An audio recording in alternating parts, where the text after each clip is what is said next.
serais pas une avocate qui veut se lancer 7 jours sur 7, puis jusqu'à 10 heures le soir. Il y en a qui font ça, puis c'est correct, mais moi, j'ai besoin de diversifier mon énergie. Chaque semaine, découvre des entrepreneurs passionnés et passionnants dans des discussions authentiques et inspirantes. Ici Olivier Gédé, bienvenue à Passionné saison 3. Et oui, Passionné de retour pour une 3e saison. Si je suis de retour, c'est surtout grâce à toi. En fait, tu reviens chaque semaine pour venir écouter les épisodes sur YouTube. Tu vas mettre like, tu vas commenter. Sur Apple Podcast, sur Spotify, tu vas mettre 5 étoiles également. Tu vas partager, tu vas référer les épisodes aux gens que tu sais qui vont être intéressés par ces sujets-là. Alors, je te remercie chaleureusement. C'est ta présence qui me permet d'être de retour pour une 3e saison. Et si tu es à l'écoute sur YouTube, tu l'as remarqué qu'on est à nouveau de retour chez On est live pour la saison 3. C'est ici aussi qu'on a fait toute la saison 2. C'est vraiment un magnifique endroit pour un podcast, pour un webinaire, pour un photoshoot, n'importe quel besoin de ce style-là, qu'il y ait une caméra, un micro ou un appareil photo, les gars de On est live, Will et Serge, vont te faire un super service. Alors, je te recommande fortement de leur lâcher un coup de fil si tu as ce genre de besoin à Québec. Aujourd'hui, je reçois Sarah Brouillette. Tu es avocate criminaliste et fondatrice de la plateforme Clic Justice pour consultation juridique en ligne. Tout d'abord, bienvenue. Merci d'avoir accepté l'invitation. Merci. C'est une question un peu random pour commencer, mais j'ai toujours cru qu'il fallait toujours adresser les avocats par maître. Puis quand je t'ai demandé comment je te présentais, tu ne me l'as pas mentionné. Peux-tu juste me clarifier ce petit coin-là? Oui, en fait, c'est pas grand-chose, mais... on utilise toujours le maître, mais moi, je le garde plus dans mon domaine professionnel, dans le sens où au palais de justice, toujours comme ça. Quand nos clients s'adressent à nous, c'est comme ça. Quand n'importe qui dans le réseau judiciaire s'adresse à nous, c'est maître également. Mais quand je sors un peu de ce contexte professionnel-là, pour moi, c'est Sarah Brouillette, puis ça suffit. Là. Quand j'enseigne également, je donne quelques cours de droit. Je demande pas à mes étudiants, par exemple, d'appeler Maître Brouillette. Là. C'est Madame Brouillette, puis c'est bien correct. C'est un titre avec lequel je suis bien à l'aise, là, mais je trouve qu'il est dans son contexte, il est bien placé. Il est mieux dans son contexte et puis il reste là. OK, je comprends. Pour toi, évidemment, on va parler de droit aujourd'hui. C'est vraiment ça qui te passionne, qui te fait triper. Mais en plus, à la base, c'est une affaire de famille pour toi, le droit. Exactement. Est-ce que tu peux me faire un peu le portrait de comment le droit est entré dans ta vie et comment il a toujours été là, en fait? Je ris parce que c'est un peu drôle, parce qu'on prend conscience en vieillissant de choses qu'on ne se rendait pas compte quand on est plus jeune. Et moi, en vieillissant, je me suis rendu compte à quel point j'ai plongé dans le droit depuis mon plus jeune âge. Puis pour moi, c'était tout à fait naturel. Puis je vais te donner un exemple, Olivier. Le premier cours que j'ai donné en droit criminel, on est en 2020 à peu près, et aujourd'hui, ça me semble complètement naïf de ma part. On arrive à un moment où j'enseigne les homicides, donc les meurtres, homicides involontaires, tout ça. Et spontanément, je dis à mes étudiants, bon, meurtre premier, meurtre 2e degré, homicide involontaire, pas mal tout le monde sait c'est quoi, mais je vais quand même vous l'expliquer. Et là, je vois leur visage, puis je fais comme, OK, tout le monde ne sait pas c'est quoi, pas du tout. Donc là, mes étudiants rient un peu, puis donc vous savez pas c'est quoi, hein? Non. Là, je fais, ah ouais, ça, c'est moi. Quand c'est parce que toi, jeune, tu l'as connu rapidement. Ma mère, parfois, avait des dossiers, puis elle aimait nous expliquer des concepts. Ma mère était procureure de la couronne. Donc, elle était en poursuite. C'est eux qui autorisent les plaintes. C'est eux qui vont tenter de faire condamner quelqu'un contre qui on a porté plainte. Et j'étais enfant, puis c'est des concepts qu'elle pouvait m'expliquer. Donc, dans ma tête, c'est quelque chose que les gens savaient, la différence entre un meurtre 1er degré, meurtre 2e et un homicide involontaire. Donc, j'ai vraiment baigné, je veux dire, dans la soupe judiciaire dès mon plus jeune âge. Puis mon père, lui, était policier à Trois-Rivières. Donc, il a été en patrouille. Ensuite de ça, il a été sergent, puis lieutenant. Donc, c'est 2 professions aussi qui se complètent. Là. Les policiers procèdent aux arrestations. Ensuite, la personne va comparaître au tribunal. C'est les procureurs qui les font comparaître. C'est comme ça qu'ils se sont rencontrés? Non, ils se sont rencontrés un peu avant, mais mon père était en technique policière. Puis ma mère allait se diriger là, vers le droit à l'université. Donc, ça a comme toujours ensuite de ça été... Parce que tu me disais aussi qu'en plus de ça, comme si tes parents n'étaient pas déjà assez occupés dans le domaine du droit et de tout ce qui peut être connexe à ça, ils étaient famille d'accueil en plus. Oui, exact. Donc, ça aussi, ça t'a J'imagine que ça te familiarisait avec toutes les problématiques qui peuvent être liées de près ou de loin au monde de la justice. Tout à fait. Tu as mis vraiment le doigt dessus, là. Ce qui est arrivé, en fait, c'est que, pour faire une histoire courte, moi, quand je suis allée à l'université, premièrement, depuis longtemps, je savais que je voulais être avocate. Mais pour moi, je suivais les traces de ma mère, qui était procureure de la poursuite, qu'on appelait procureur de la couronne à l'époque, là. Un terme encore utilisé par la majorité des gens. Et donc, je vais à l'université, je fais mon barreau et j'ai toujours en tête que je vais être, moi aussi, procureur de la couronne. Et je décide de faire un stage comme avocate de défense. Et Olivier, tu comprendras que 7 ans plus tard, je suis toujours avocate de défense. Ouais. Et donc, j'ai jamais changé de côté. Et c'est vraiment ça qui m'a attirée vers la défense. C'est parce que j'ai grandi. Moi, je suis la plus jeune de 4 enfants. Et mes parents ont commencé à avoir des enfants en famille d'accueil quand j'avais 5 ans, jusqu'à ce que j'ai 22, 23 ans à peu près. Okay. Les enfants suivaient notre groupe d'âge.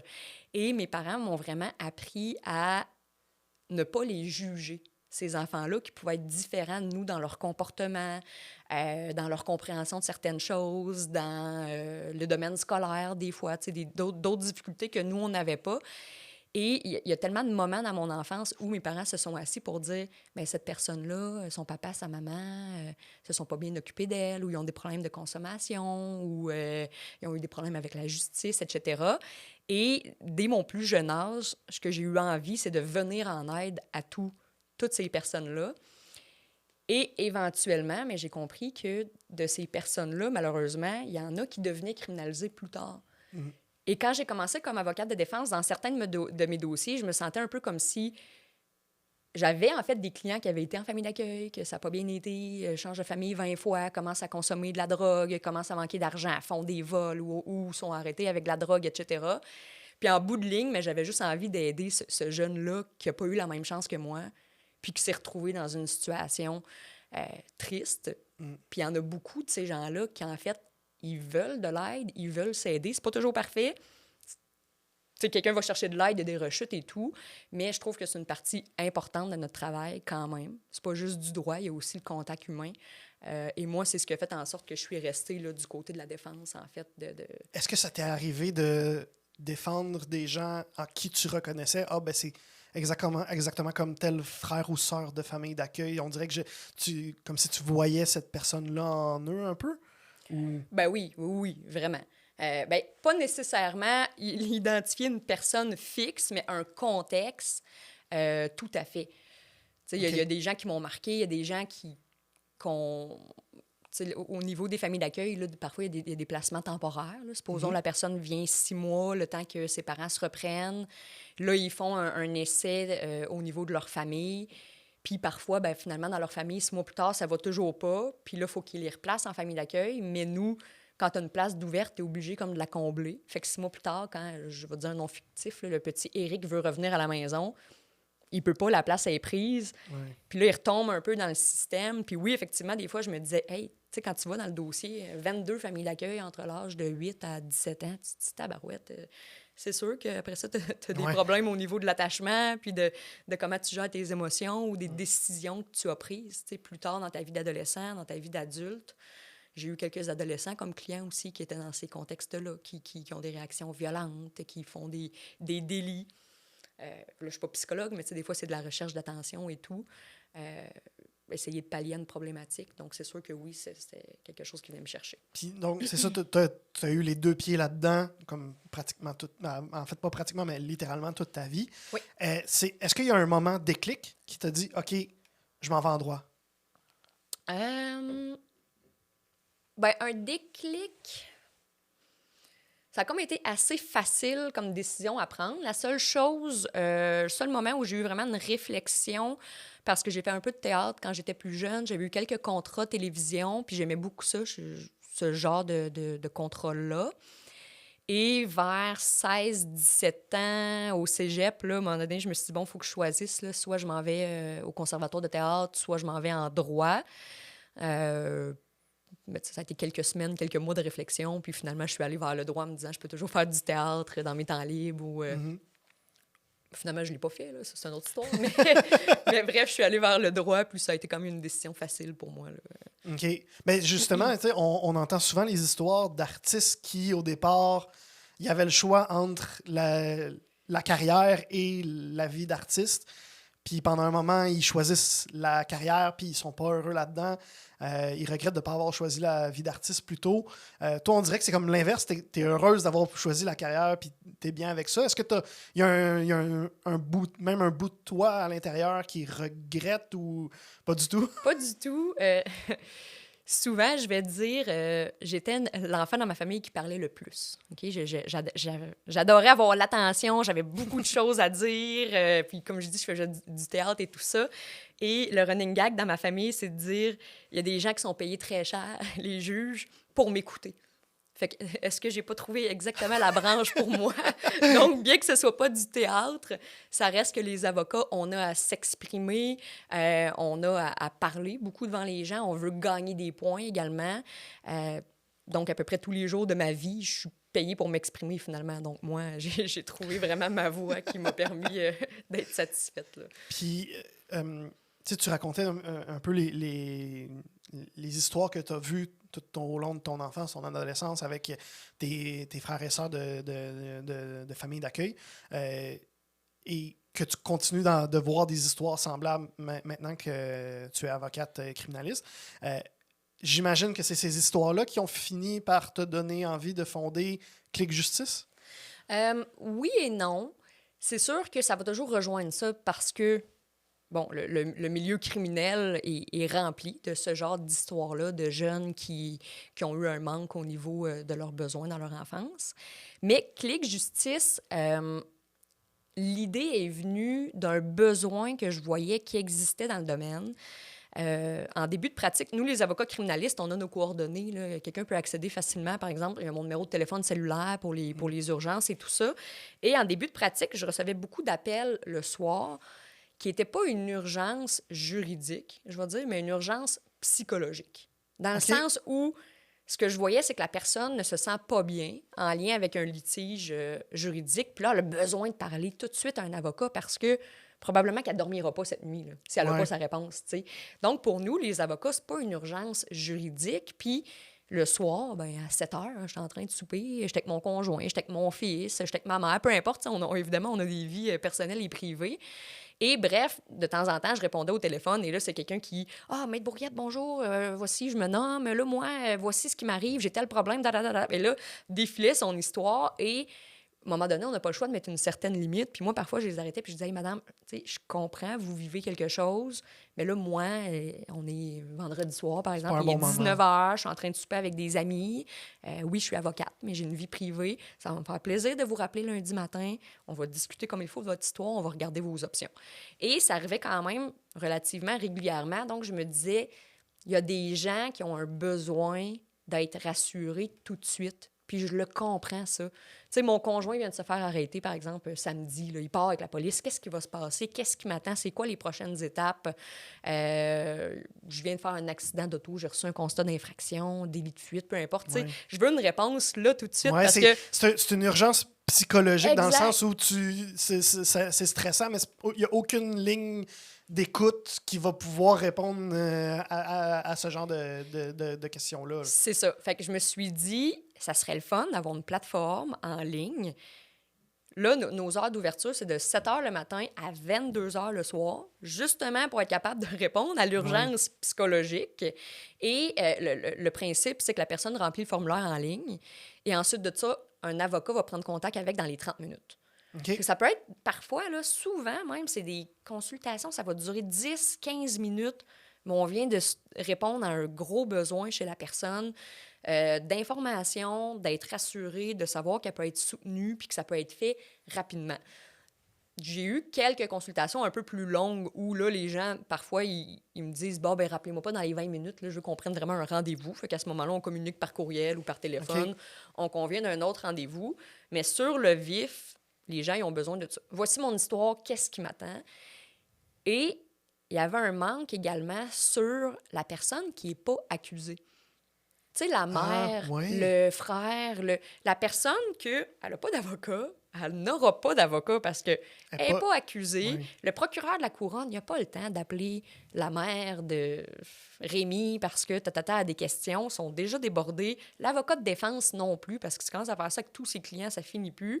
Mais cette personne-là, elle veut savoir qu'est-ce qui va se passer avec mon fils, c'est quoi les options, comment je peux l'aider. Ça nous arrivait également sur Clic Justice. Donc, c'est sûr que nous, on va dire, ben, écoutez, moi, je me fie exclusivement à l'information que vous me donnez parce que je n'ai pas le dossier de votre fils ou de votre fille. Mais avec ce que vous me dites, voici ce que je comprends, d'où est-ce qu'on est dans la procédure, de qu'est-ce qui vous attend, puis comment vous pouvez l'aider également. Tu sais, les mères, des fois, ça dit, OK, qu'est-ce que je peux faire, moi, dans cette situation-là? Et là, ben, la personne, tout au long de la procédure, peut nous recontacter également pour qu'on l'aide au niveau de la compréhension de ce qui se passe. Fait que le but du Clic Justice, c'est vraiment pas d'avoir un lien avec les personnes qui vous contactent, même à l'inverse, c'est vraiment juste de répondre aux questions. Là. C'est pas une façon d'aller chercher des nouveaux cas ou des clients du tout. Là. C'est vraiment juste répondre aux questions. Le but, c'est que ça dure 15 minutes. C'est ça, je comprends? Ben, en fait, je dirais pas tout à fait. Le but principal, c'est ça. C'est de répondre aux interrogations rapidement, mais on est très ouvert à avoir quelqu'un, parce qu'il y a l'autre volet, la personne qui se représente seule, par exemple. Je suis accusée, je suis pas admissible à l'aide juridique, mais je peux clairement pas me payer les services d'un avocat au privé. Fait que je vais me représenter seule. C'est honnêtement extrêmement difficile. Fait que moi, ces gens-là, ce que je leur dis, ben, à chaque étape de votre dossier, on va se prendre un rendez-vous 1 heure en ligne. Le taux horaire est réduit. Ça va coûter beaucoup moins cher qu'avoir un avocat au privé. Et là, on s'entend, c'est pas le même niveau d'efficacité non plus. Là. Je veux pas dire que c'est une solution à tout, mais c'est un bon compromis pour quelqu'un qui se serait représenté seul de toute manière. Donc, je l'ai fait dernièrement avec quelqu'un qui avait un dossier dans une région éloignée. Donc, il n'y avait pas beaucoup d'avocats sur place. S'il en voulait un, il aurait fallu qu'il paye des déplacements et tout, en plus des honoraires. Donc là, lui, on a eu quelques rencontres. OK, voici votre preuve. Là, on leur explique. Voici comment ça va se passer devant le tribunal. Qu'est-ce que vous devez dire à la comparution? Comment un procès, ça se fait? Comment préparer vos interrogatoires, contre-interrogatoires? Quelles sont les défenses possibles dans votre dossier? Fait que quelqu'un, en 3 à 6 séances de 1 heure, là, peut quand même aller chercher un niveau de connaissance vraiment supérieur à ce qu'il aurait eu tout seul. Oui, clairement. Prends note que Clic Justice a lancé le processus pour devenir un OBNL, le but étant d'offrir des consultations juridiques gratuites, ce qui n'était pas le cas auparavant. Le processus est maintenant chose faite. Pour les cas plus typiques, si on veut, là, de justement, mettons par exemple la mère d'une personne accusée ou des choses comme ça, j'imagine que cette personne-là, elle va payer pour les consultations de 15 minutes ou c'est... Oui, en fait, comment la plateforme est faite, quand la personne remplit le formulaire, doit avoir un numéro de carte de crédit. Parce que c'est certain que sinon, pour nous, ça devient trop compliqué. Là, on ne peut pas courir après quelqu'un pour chaque période de 12 minutes. Là. Donc, il faut une préautorisation crédit, pareil, comme si on remplit notre voiture à la station d'essence. On va débiter, il va créditer un 200 $, on a mis juste 60, donc le 140 est retourné. Fait que c'est le même concept. Et nous, le concept, c'est la facturation à la minute. Pourquoi? Je ne sais pas si vous faites affaire avec des comptables, des fois, où... Ça peut arriver, souvent, là, dans tous les domaines, tu es facturé par tranche de 15 minutes. Moi, j'envoie un courriel à mon comptable, il me répond « Fling, 15 minutes. » OK? Ça a peut-être pris 6 minutes, ça a peut-être pris 7 minutes, mais ça fonctionne comme ça. Ouais. Et où on reçoit des factures, puis il n'y a pas beaucoup de détails, puis tu te dis « Bon, mais pendant les 3 heures, là, il s'est passé quoi? » On aime ça, savoir qu'on paye pour... exactement qu'est-ce qui a été fait dans le service. Parce que moi, si ça a pris 2h45, mais je veux payer 2h45, pas trop. Donc, Clic Justice, c'est littéralement à la minute près. Si j'ai une consultation de 9 minutes, c'est 9 minutes qui est facturée et là, qui va être débité automatiquement sur la carte de crédit après.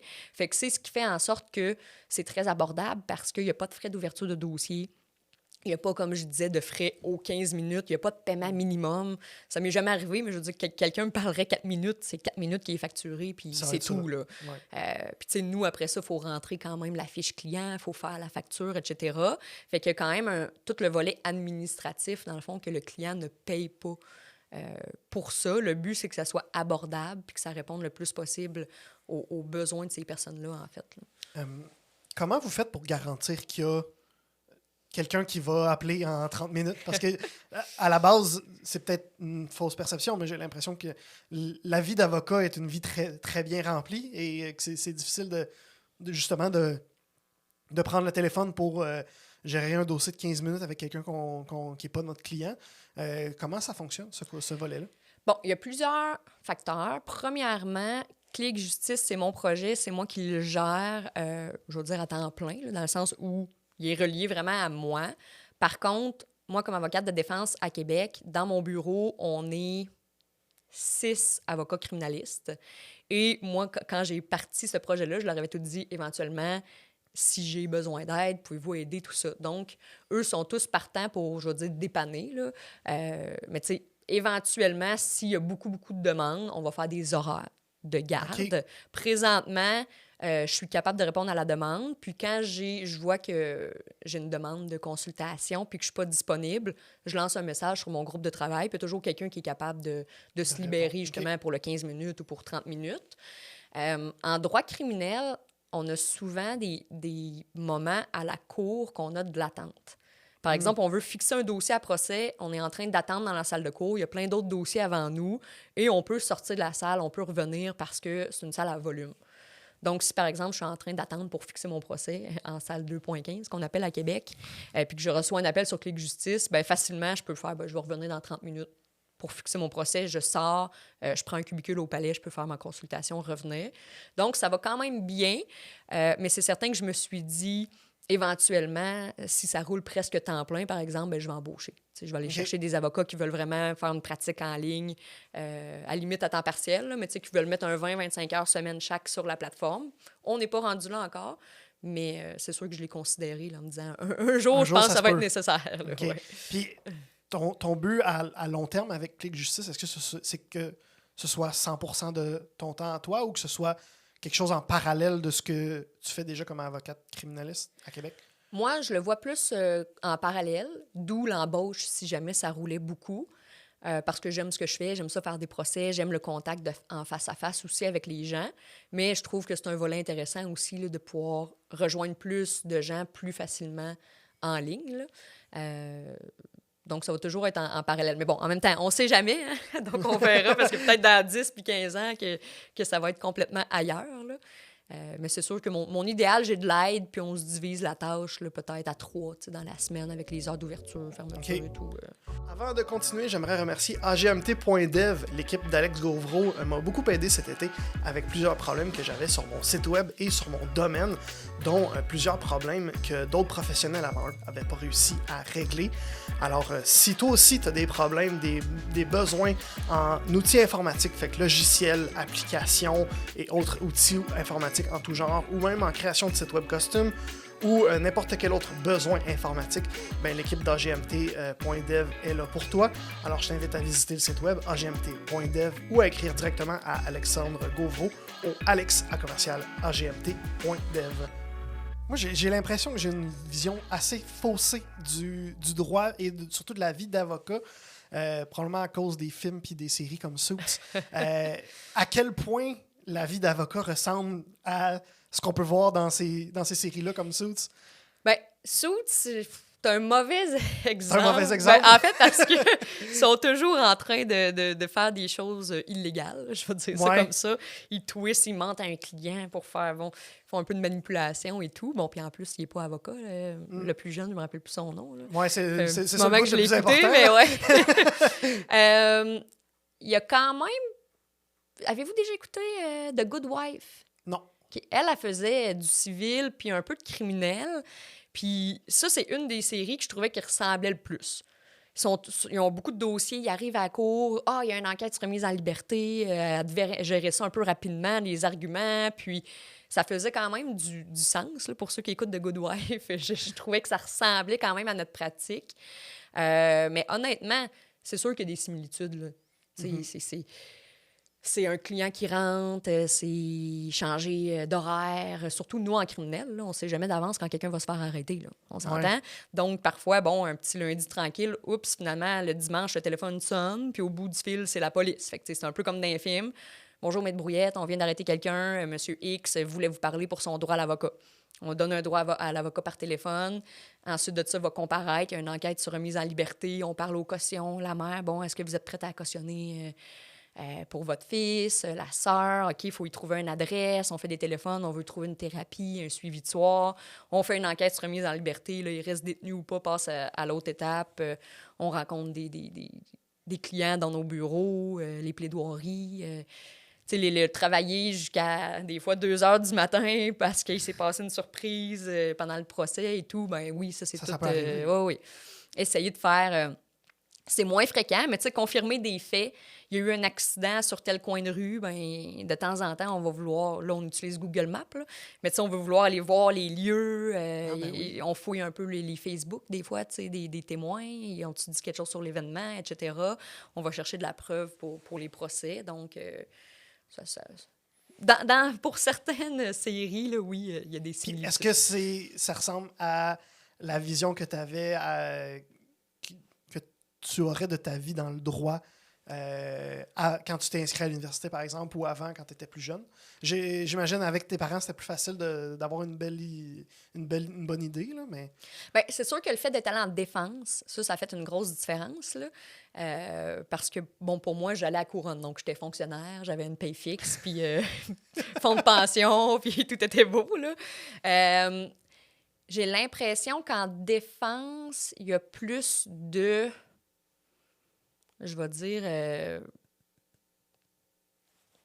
Pas que ça change, là, mais tu sais, en poursuite, quand tu travailles, tu es au palais de justice. Tu te lèves le matin, tu vas au bureau, la salle de cours est à côté de ton bureau, tu rencontres des témoins, tu prépares des dossiers. Des fois, tu es à procès, des fois, tu es dans une salle à volume, puis ça tourne. En défense, je trouve que on a peut-être une pratique plus diversifiée. Donc, comme je disais, un jour, on est en train de faire des recherches sur Facebook, Google Maps pour un procès. On a différents types de dossiers. On peut se promener sur le terrain. Parfois, je vais rencontrer mes clients dans un autre milieu. Parfois, c'est au bureau. On peut se promener aussi partout, tu sais, dans les districts. Là. J'ai des procès des fois à Québec, à Trois-Rivières, à Montmagny, en Beauce, à Victoriaville, à Joliette. La route un peu. J'ai déjà allé à Rivière-du-Loup.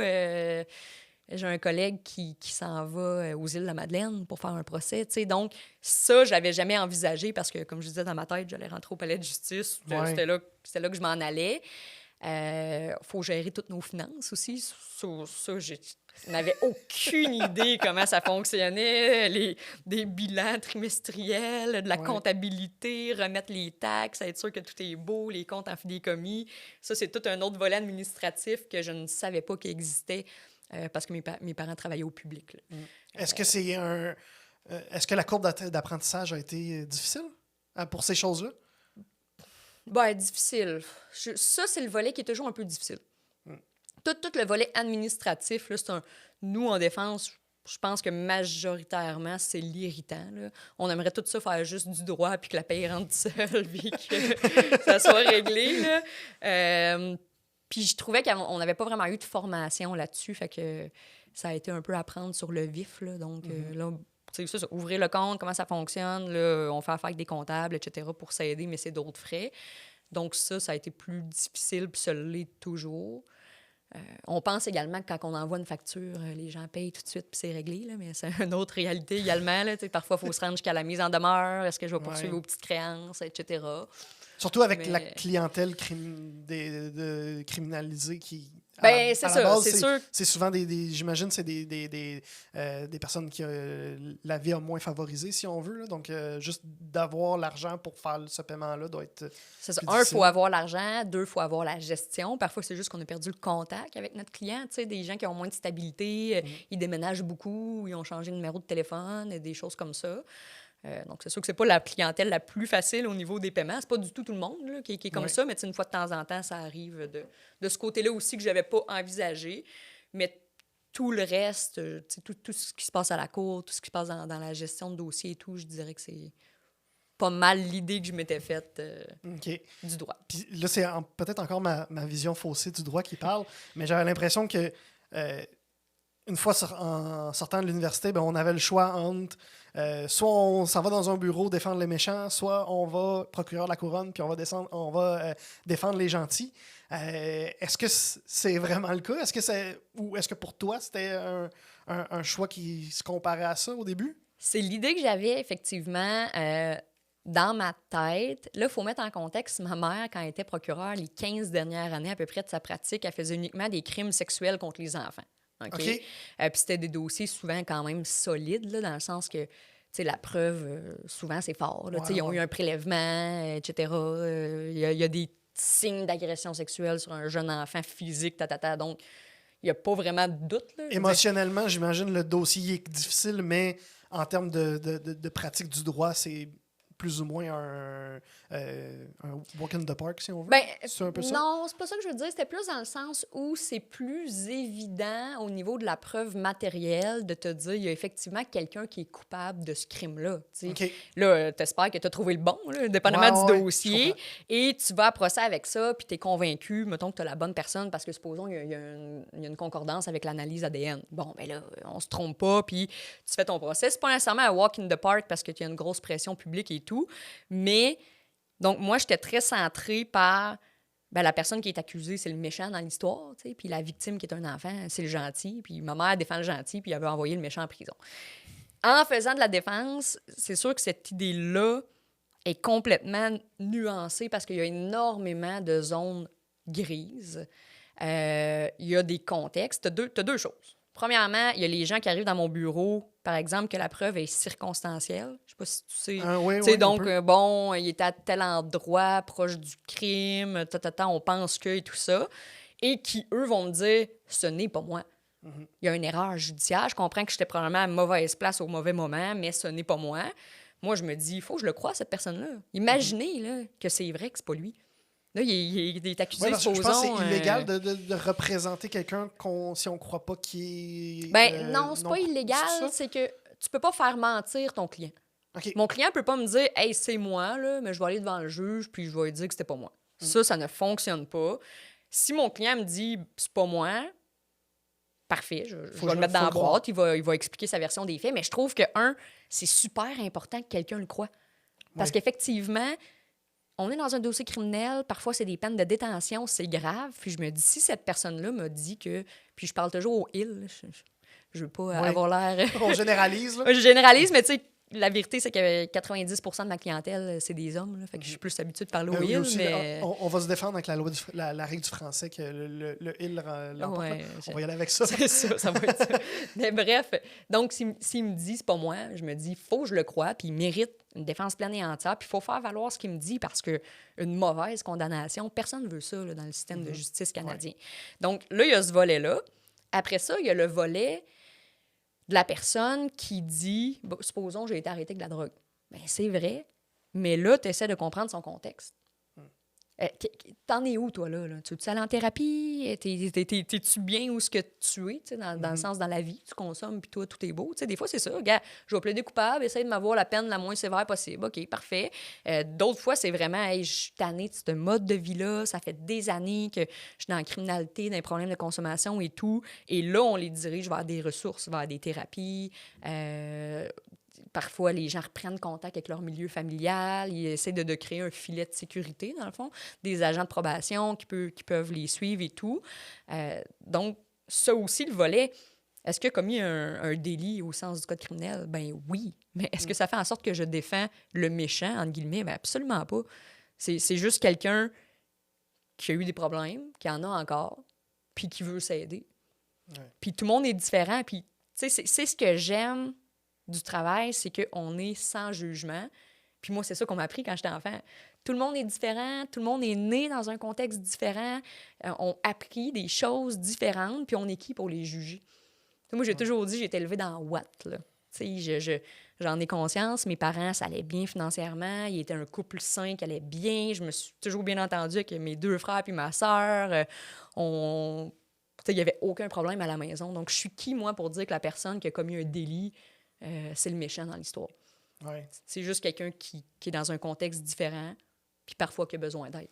Oui, moi, ce qui m'a ouvert les yeux sur ce genre de situation-là, c'est que ma blonde travaille dans un organisme communautaire auprès d'auteurs en violence conjugale. Puis c'est fou, la quantité de cas qui... Ben, à la base, cette personne-là, elle avait tout contre elle. Puis c'est comme ça qu'elle a sorti. Puis probablement que moi, si j'avais été placé exactement dans la même situation que cette personne-là, ben, j'aurais probablement agi exactement de la même façon. Fait que ça m'a ouvert les yeux là-dessus aussi. Là. Mais je suis vraiment content que tu l'exposes comme ça. Une autre question que j'avais aussi, est-ce que ta mère et toi, vous êtes croisés dans le monde du... Est-ce qu'elle était encore au travail comme procureure de la couronne quand toi, tu as commencé? Non, en fait, OK. elle était... Ma mère, ces dernières années, elle les a faites au service conseil, que ça s'appelle. Donc, vous voyez, peut-être que j'ai fait un lien avec les justices là, sans m'en rendre compte, mais c'est des procureurs qui travaillent de soir puis de nuit pour répondre aux policiers, que quand les policiers font des interventions puis ont des questions sur le plan OK. juridique, ils peuvent avoir des conseils immédiats par téléphone avec un procureur de la couronne. Donc, ces 7 dernières années, elle les a faites là. Fait que quand j'ai commencé en défense, c'était encore au service conseil, mais ça faisait en sorte qu'on ne pouvait pas vraiment se croiser. Ouais, parce que Ouais. je posais cette question-là parce que je me suis dit ça aurait été drôle si vous étiez affrontés, entre guillemets, dans un dossier. Est-ce que vous aviez déjà discuté de cette perspective-là? Ben, ou... c'est sûr qu'il n'aurait pas, Ça il aurait pas aurait été changé permis. de dossier, là. Ouais, OK, je comprends. Évidemment. Mais Je comprends. ça aurait été intéressant, par exemple. On va passer à la partie de la discussion qui est un petit peu plus sur les passions personnelles. Puis, ce que tu me disais avant qu'on commence l'entrevue, c'est que tu m'as dit littéralement, je ne décroche pas. Tu as tout le temps d'autres projets en parallèle. Clic Justice en est un, de ce que j'ai compris. C'est quoi ces autres projets-là? Puis, qu'est-ce qui fait que ces projets-là t'aident à décrocher, en fait? Qu'est-ce qui fait que ça m'aide à décrocher? Bonne question. Je sais pas. À décompresser plus, vu que tu as dit que tu décroches pas. Là. Effectivement, je pense que je tiens ça de ma mère, là, comme je dis, qui était procureure, mère de 4 enfants et famille d'accueil. Oui, ça arrête jamais Ça non va plus. comme, oui. Fait que je pense qu'il y a un petit volet héréditaire là, de vouloir toujours être dans des projets. Donc, tu sais, là, je suis avocate de défense. Éventuellement, j'ai vu une ouverture de poste pour enseigner le droit, comme j'avais dit, en technique policière. Ça rejoignait un peu le côté, mon père était policier. Même si je suis en défense, je trouve que d'enseigner aux policiers, tu sais, ça prouve que pour moi, je fais du droit. Tu sais, je défends qui j'ai à défendre, puis ça m'empêche pas d'enseigner aux policiers qui vont peut-être arrêter un jour un de mes futurs clients, mais je veux dire, en bout de ligne, le droit, c'est du droit, puis je me vois pas plus d'un côté que de l'autre, dans le sens où, comme j'ai dit tantôt, c'est sans jugement. Fait que, bref, il y a un poste qui s'était ouvert en partiel. Je vais appliquer dessus. Tu sais, c'est un nouveau défi. Ça fait réviser, évidemment. Ça fait approfondir de la matière. Ça change le contact. Ça change le mal de place. Tu sais, là, on est dans des procès, un peu de la pression, tu sais, des gens qui te dégagent un peu le stress qu'ils vivent tous les jours. Tu sais, je veux pas faire de prison, je veux pas être condamné pour un crime que j'ai pas fait, je veux essayer d'avoir une peine moins sévère, etc. Mais tu sais, les parents aussi, comme je disais, qui appellent, bon, qu'est-ce qui se passe, etc. Fait que c'est sûr que ça, c'est une dynamique qu'on a dans le domaine comme avocat. Là, moi, j'arrivais le vendredi enseignant à mes étudiants. Ils sont là, les étoiles dans les yeux. Parle-nous, on veut apprendre sur le droit criminel. Super intéressé, intéressant. Ils posent des questions, ils challenge. La dynamique est complètement différente, tout en restant dans mon domaine du droit. Fait que ça, au début, bon, ça m'a attiré. Fait que je l'ai fait. Là, je fais encore ça depuis 2020, dans le fond. Hein. Fait que je trouve que ça fait en sorte que quand je suis à l'école, je suis toute là. J'ai envie d'être là. Puis le lundi, quand je retourne au bureau, j'ai encore envie d'être là. Tu sais, parce que t'en fais pas trop là, d'une chose. Là. Je serais pas une avocate qui veut se lancer là, 7 jours sur 7, puis jusqu'à 10 heures le soir. Il y en a qui font ça, puis c'est correct, mais moi, j'ai besoin de diversifier mon énergie. On va dire ça comme ça. Ça touche au droit, mais ça change un peu la recette. C'est ça. Pour être comme tout le temps à mon meilleur partout sur le plan psychologique. Tu sais, d'avoir envie d'être là, d'être motivé. Fait que il y a ça. Fait que des fois, je revenais du bureau, je viens de finir une grosse journée, mais j'avais envie d'aller travailler mon cours du cégep. Quand tu me dis qu'est-ce que tu fais pour décrocher, je suis comme, c'est rare, je décroche, mais c'est que j'avais le goût, tu sais. Je vais faire des exercices pour les étudiants. Je vais réviser un PowerPoint, je vais créer un quiz en ligne pour le fun. Fait que j'ai toujours envie d'en faire plus dans ces matières-là. Là, il y a Clic Justice. Fait que parfois, je prépare des posts pour le Facebook de Clic Justice, d'ailleurs, que vous pouvez aller liker si vous voulez. Ça m'encouragerait beaucoup. Je vais mettre le lien dans la description. Fait je préparais un peu des posts là, pour la connaissance générale du droit, pour que les gens soient intéressés à suivre la page, avoir de l'information sur le droit criminel, sur le droit pénal, sur les avocats. Donc, là, encore une fois, fini une grosse journée au bureau, arrive à la maison, j'ai envie de tout créer des petites... Des publications. Ouais, des publications au niveau du droit criminel. Et là, tout le volet avocat de défense, ça a développé un peu mon côté entrepreneur que je ne savais pas qu'il existait. Là, quand je disais, il faut qu'on gère nos finances, il faut qu'on place tout le volet administratif. Donc, en décembre, j'ai acheté un chalet locatif, dans le fond, pour location court terme.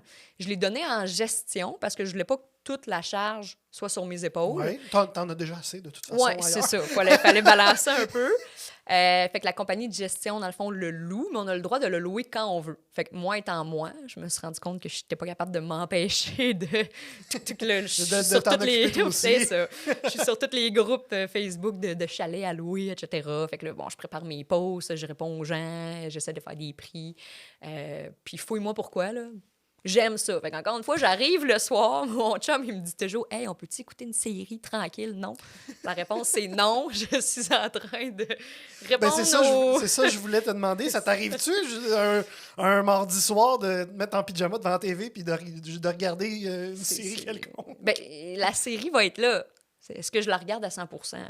C'est ça la question. Pas nécessairement. Pas vraiment. Okay. Donc, c'est rare, mais j'essaye. Là. Des fois, une fois de temps en temps, mon chum me dit là, à soir, pas de réponse, pas de pause sur les réseaux sociaux. Il t'oblige ça? OK. Ça va faire on écoute une série, puis on l'écoute pour de vrai. Là. Je suis comme, OK, parfait. Okay. Une journée dans la semaine, je peux essayer d'y accorder ça. Mais est-ce que c'est difficile pour lui de vivre avec ça, de devoir, pas compenser, là, c'est pas le bon terme, mais de vivre avec le fait que tu travailles beaucoup? Ben, oui puis non, dans le sens que ça l'a été... on a un petit garçon de 2 ans et demi. Quand je suis revenue, j'ai pris juste 4 mois de maternité, moi, parce que j'étais à mon compte, j'étais en défense, tout ça. C'est mon chum qui a pris le reste, justement. Ça, la première année, ça a été difficile, là, parce que là, moi, je suis revenue... ça a fait 5 mois au total, parce que j'ai arrêté de travailler comme 4 semaines avant d'avoir mon petit, puis 4 mois après la naissance de Léonard. Et là, quand je suis revenue, j'étais en plein milieu d'un gros dossier que j'étais dedans depuis plusieurs années, là, avant même qu'on ait l'idée d'avoir un enfant. Ce dossier-là était commencé. Et donc, il fallait le terminer. Là. Fait que ça avait été une année difficile parce que on habite à Trois-Rivières, mais je travaille principalement à Québec. Là. C'est une longue histoire. Ça a impliqué que j'étais partie des fois 3 jours, 4 jours, 5 dans la semaine pour finir ce dossier-là. Et là, je revenais, je travaillais le soir de la maison et tout. Et là, je me suis adaptée, par exemple. Ça, dans ce temps-là, puis c'était strictement du droit, ça a été plus difficile. Puis il m'en parlait, puis je comprenais, mais en même temps, là, écoute... C'est difficile à contrôler. Oui, il existait le dossier, il est encore là, ça fait 3 ans, je suis dedans, il faut que je le finisse. Là. Je ne veux pas abandonner le client parce que maintenant j'ai un enfant, puis merci, bonsoir. Là. C'est un dossier qui impliquait beaucoup, beaucoup de preuves, qu'un coup que tu l'as étudié, tu viens que tu as la connaissance de ce dossier-là, puis la transférer à quelqu'un d'autre, c'est reprendre des mois là, de travail. Mais tu vois, là, en date d'aujourd'hui, j'ai pris un petit peu plus de charges de cours. Puis je fais un peu moins de dossiers au palais de justice, ce qui fait que je suis moins souvent à Québec, parce que j'enseigne à Trois-Rivières maintenant. Donc, on est venu balancer ça. Mais pour le reste, tu sais, le chalet, par exemple, les justice, c'est un peu un extra. Donc, c'est pas...